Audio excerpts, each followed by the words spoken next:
ఈ రోజు నేను వచ్చిన గ్రామం ఒకసారి చూస్తే బుడగట్లపాలెం. నేను మీటింగ్ పెట్టుకోక మునుపు నేను దగ్గర ఒక గంట చేపలు పట్టే ప్రతి ఒక్కరితో మాట్లాడాను. సముద్రం దగ్గరికి వెళ్ళాను. ఎవరైతే సముద్రంలో అప్పుడే చేపలు తీసుకొచ్చారో ఆ చేపలన్నీ చూశాను.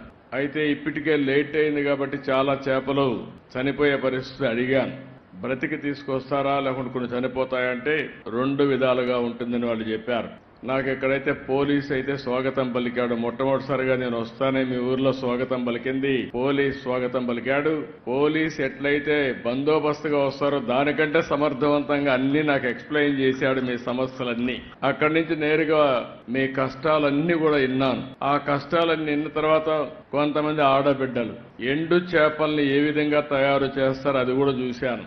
ఎవరైనా చేపలు ఎక్కువగా వచ్చినప్పుడు అవి మిగిలిపోతే ఆ చేపల్ని ఏ విధంగా ఎండబెట్టాలనో ఎండబెట్టి మళ్లీ ఆ చేపలను నెత్తిన పెట్టుకొని గ్రామం పోయి అమ్ముకొని మళ్లీ ఇక్కడికి వస్తున్నారు. వాళ్ళ కష్టాలు చూశాను. అక్కడి నుంచి నేరుగా బోట్ ఏ విధంగా రిపేర్ చేస్తారో పడవలు అది కూడా చూశాను. ఈరోజు చిన్న స్పేర్ పార్ట్స్ కూడా లేకుండా ఎక్కడికో పోయి శ్రీకాకుళం విశాఖపట్నం పోయి తెచ్చుకునే పరిస్థితి ఉంది.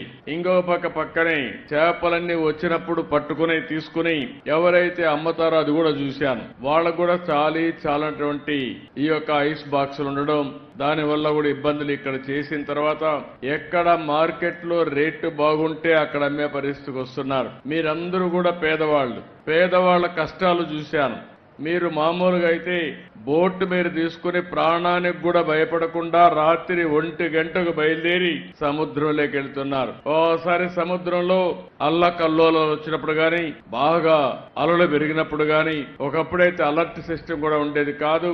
ఇప్పుడు కూడా చాలా మంది ప్రాణాలు పోగొట్టుకునే పరిస్థితికి వస్తున్నారు. అయితే ఇక్కడ జరిగేది కొంతమంది బోట్లన్నీ వాళ్లే కొని, మీ దగ్గర పెట్టుబడి లేదు కాబట్టి మీరు పట్టుకొచ్చిన చేపలు వాళ్లే తీసుకుని ఆ చేపల్లో సగం డబ్బులే మీకు ఇచ్చి వాళ్ళు మాత్రం బలిచిపోతున్నారు గాని బాగుపడుతున్నారు గాని మీరు మాత్రం నష్టపోతున్నారు. అది కూడా చూశాను. అక్కడి నుంచి పక్కనే వల రాత్రంతా వెళ్తారు. 1 గంటకో 2 గంటలకో మళ్ళా వస్తారు. అయిన తర్వాత వలంతా కూడా పోతే దాన్నంతా మళ్ళా కట్టుకోవాలి. అది కూడా చూశాను.